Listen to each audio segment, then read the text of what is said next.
students, teachers, ladies and gentlemen. I would like to greet you all a blessed and pleasant morning. Thank you for joining our group as we time travel to the past of Hebrews and their literacy. I assume that most of you are already familiar with today's topic. But first, let me introduce myself. My name is Danica Marigi Esquadro and I will be responsible for hosting this presentation today. Just a little housekeeping before we get started. If you have any questions during the presentation, please kindly type them into the chat box and we will be pleased to answer it after the presentation. We hope that you will learn something new, and now, without further ado, let's get started.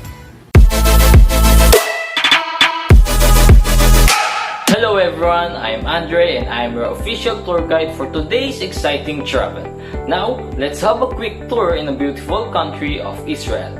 Israel is a country in the Middle East located at the eastern end of the Mediterranean Sea.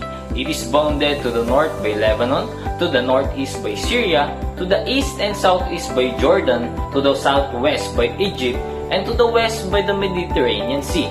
Jerusalem is the seat of government and the proclaimed capital, although the latter status has not received wide international recognitions.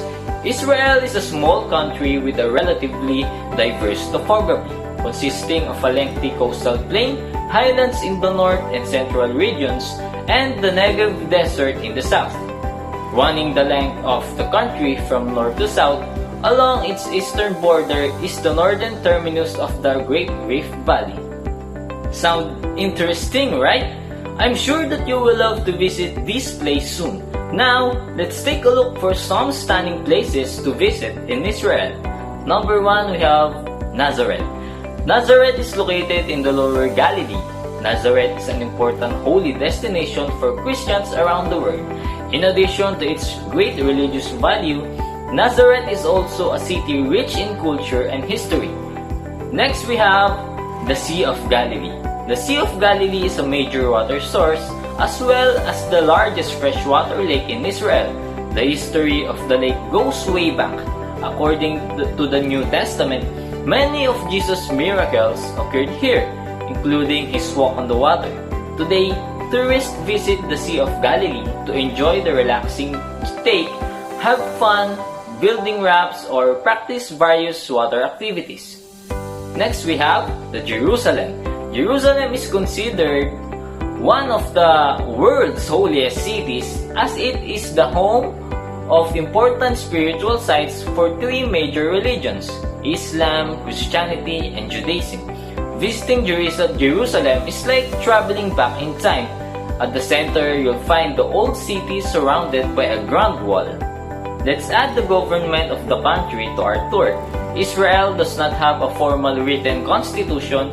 Instead, its system of government is founded on a series of basic laws, plus other legislations, executive orders, and parliamentary practice. The basic laws are a political compromise that serves as an alternative to a constitution. The country is a democratic republic with a parliamentary system of government headed by a prime minister and involving numerous political parties representing a wide range of political positions. The country's prime minister is the head of the government and is entrusted with the task of forming the cabinet, which is the government's main policy-making and executive body.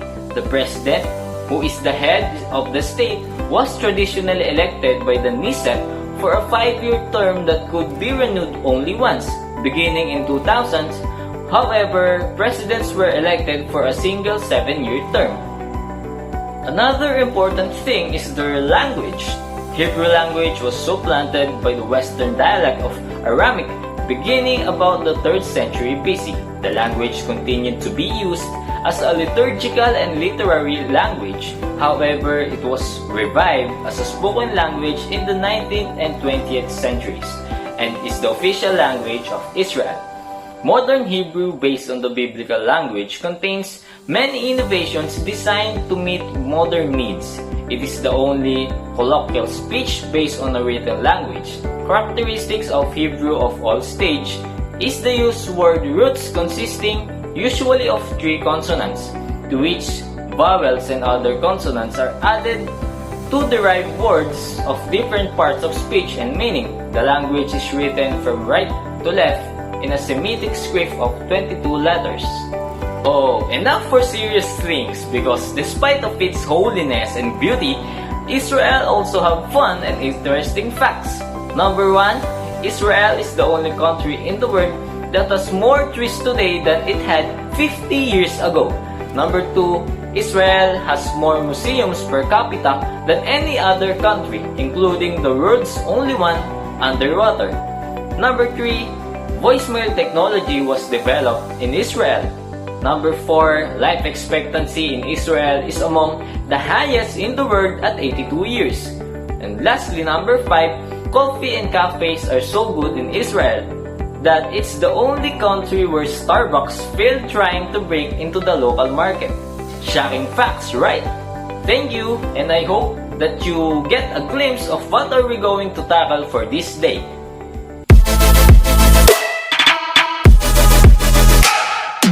So this is the Hebrews flag.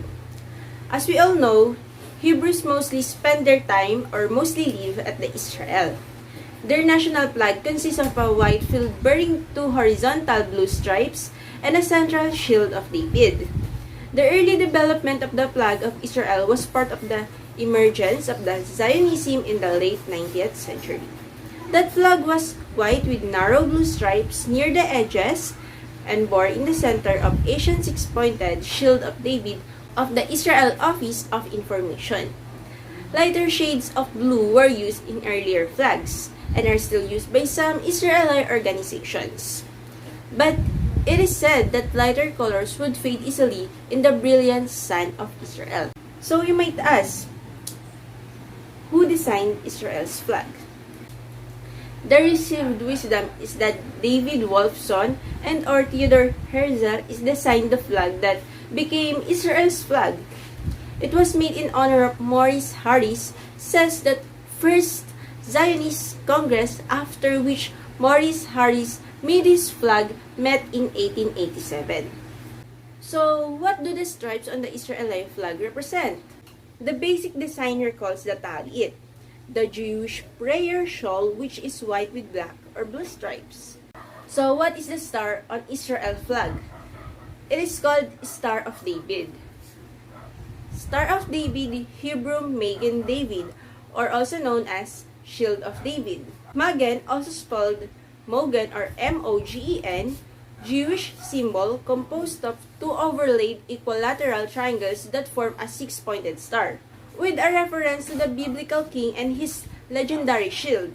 It appears on synagogues, Jewish tombstones, and the flag of the State of Israel.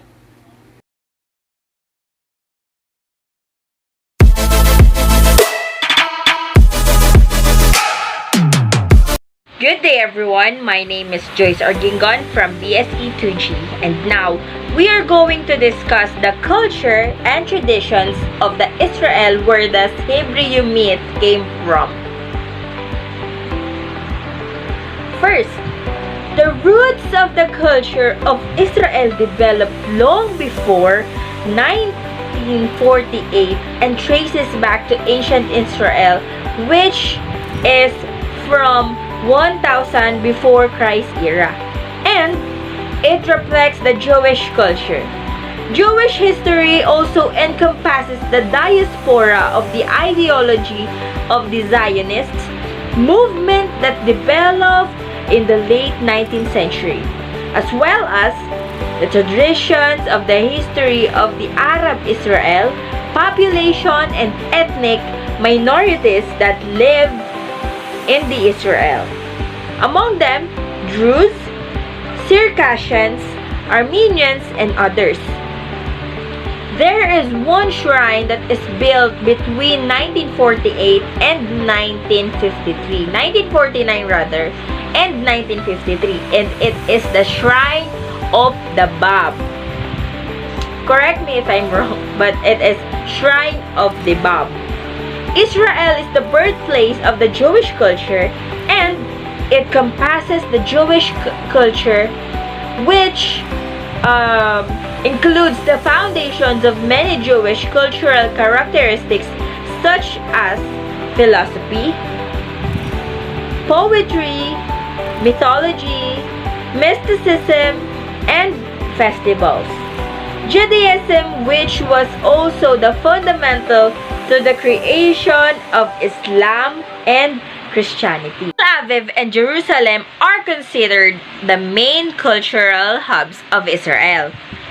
And also, in New York Times, it has described Tel Aviv as the capital of Mediterranean cool, lonely planet, and ranked it as the top 10 city of nightlife, and the National Geographic named it one of the top 10 beach cities.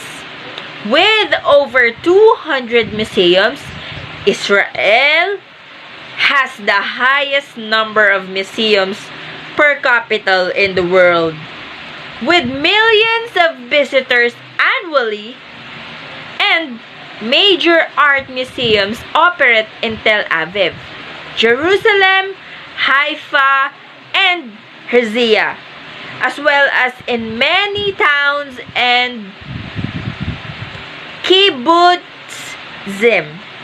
The Israel Philharmonic Orchestra plays at venues throughout the country and abroad, and almost every city has its own orchestra, many of the musicians hailing from the former Soviet Union. And the popular dance in Israel is folk dancing.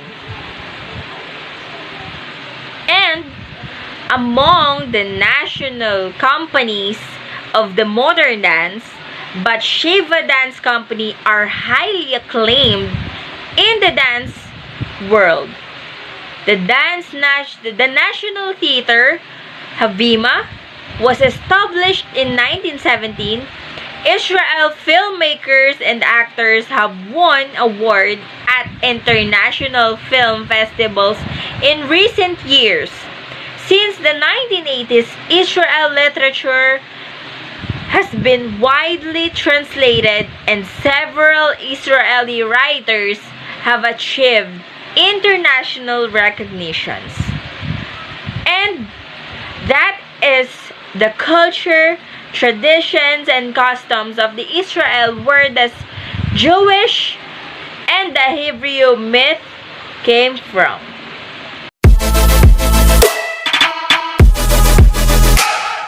God. Jews believe that there is a single God who not only created the universe, but with whom every Jew can have an individual and personal relationship. They believe that God continues to work in the world, affecting everything that people do. The Jewish relationship with God is a covenant relationship. In exchange for the many good deeds that God has done and continues to do for the Jewish people, the Jews give God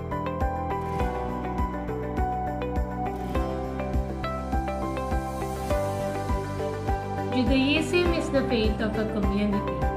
Jews believe that God appointed the Jews to be His chosen people in order to set an example of holiness and ethical behavior to the world.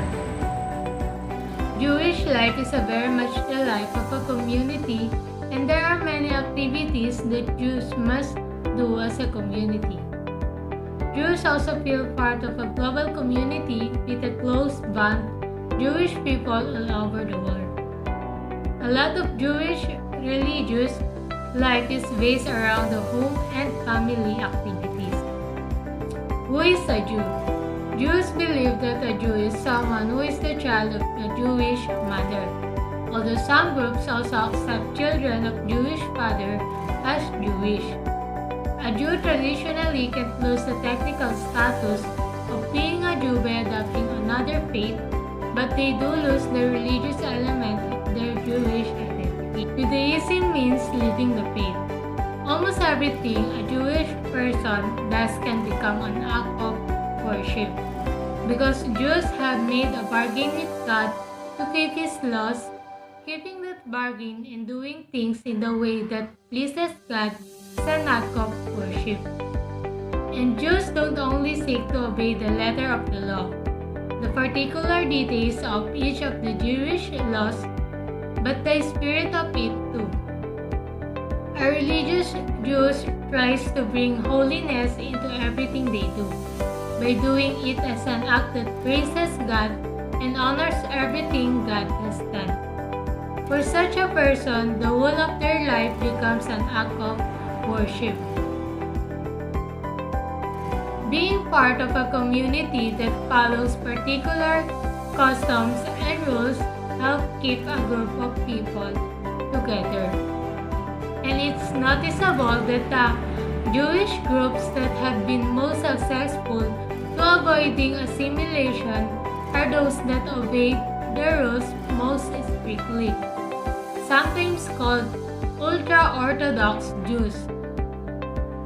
The Jewish view of God, a summary of what Jews believe about God. God exists. There is only one God. There are no other gods. God can't be subdivided into different persons, unlike the Christian view of God. Jews believe worship only the one God. God is transcendent. God is above and all beyond all earthly things. God doesn't have a body, which means that God is neither female nor male. God created the universe without help. God is omnipresent. God is everywhere all the time. God is omnipotent. God can do anything at all. God is beyond time. God has always existed. God will always exist. God is just God, but God is also merciful. God punishes the bad. God rewards the good. God is forgiving towards those who mess things up. God is personal and accessible. God is interested in each individual. God listens to each individual. God sometimes speaks to individuals, but in unexpected ways. The Jews brought new ideas about God. The Jewish idea of God is particularly important to the world because it was the Jews who developed two new ideas about God. There is only one God. God chooses to behave in a way that is both just and fair. Before Judaism, people believed in lots of gods, and those gods behaved no better than human beings with supernatural powers. The Jews found themselves with a God who was ethical and good. Christianity believes. Some basic Christian concepts include Christians are monotheistic. In example, they believe there's only one God and He created the heavens and the earth. This divine Godhead consists of three parts: the Father, God Himself, the Son, Jesus Christ, and the Holy Spirit. In addition, Christianity is the most widely practiced religion in the world, with more than 2 billion followers. The Christian faith centers on beliefs regarding the birth, life, death, and resurrection of Jesus Christ.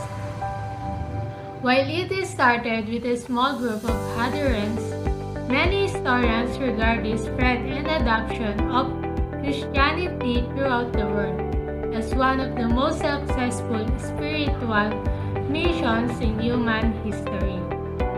Second, the essence of Christianity revolves around the life, death, and Christian beliefs on the resurrection of Jesus. Christians believe God sent His Son Jesus, the Messiah, to save the world. They believe Jesus was crucified on a cross to offer the forgiveness of sins and was resurrected 3 days after His death before ascending to heaven. Third, Christians contend that Jesus will return to earth again in what's known as the Second Coming.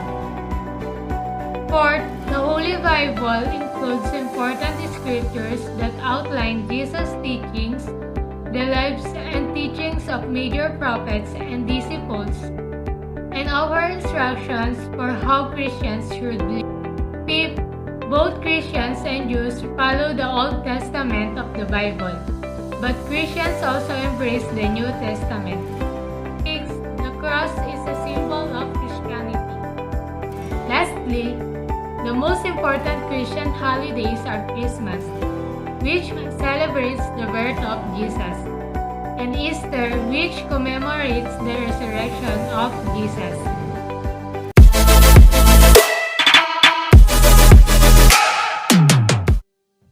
Good day everyone, I am Riven Maulino Process, and for Hebrew literature, we will proceed to their masterpiece. One of the masterpieces of Hebrew literature is Psalm 23. It is the 23rd Psalms of the Book of Psalm, beginning in English in King James Version. It is the third section of Hebrew Bible and a book of Christian Old Testament. It is a sacred song, hymn, or poem. Most of the psalms were believed to be handwritten by David, the Hebrew king who lived around 970 BCE. The predominant theme of the book of Psalms is the expression of faith in God, but individual poems have been classified into many forms, including hymns, laments, songs of confidence, or songs of thanksgiving. Psalm 23 is perhaps the most universally recognized of the Psalms. Its popularity over the centuries forms from both the beauty of poetry and intensity with which the psalmist expresses his trust in God. According to the book of Psalm chapter 23 verse 1 to 6, "The Lord is my shepherd, I shall not want. He made me to lie down in the green pastures, He led me beside in the still water.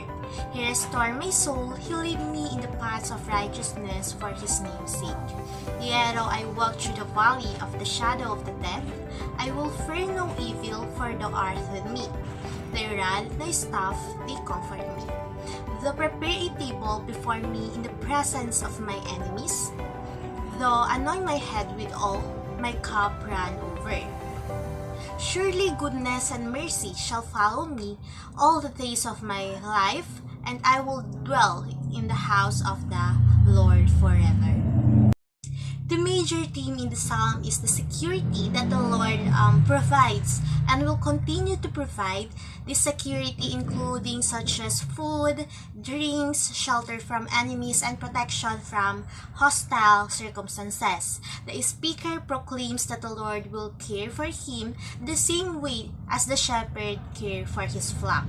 Psalmist also proclaims his trust in the Lord's goodness to the world when he writes, "He restored my soul." The readers have the impression that they are being addressed personally, that the psalmist is telling them his trust in the Lord. Midway through verse 4, however, the form of address abruptly changed. The speaker has no longer referred to the Lord as he, but as thou. Describing the moment of the greatest danger, the psalmist speaks to the Lord directly and makes a personal confession of trust. Another masterpiece of Hebrew literature are the Ecclesiastes and poetry. But what is Ecclesiastes? Ecclesiastes is an Old Testament book of wisdom literature that belongs to the third in the Hebrew Bible. Ecclesiastes stands between the Song of Solomon and Lamentations, and with them belongs to the Megillah. 5 scrolls that are read at various festivals of the Jewish religious year. The actual author of Ecclesiastes is unknown, but the superscription attributes the book to Kohelet, the preacher, defined as the son of David, king of Jerusalem. The book reflects the ideas of one who questioned the doctrine of retributive justice associated with wisdom theology. His observations in life convinced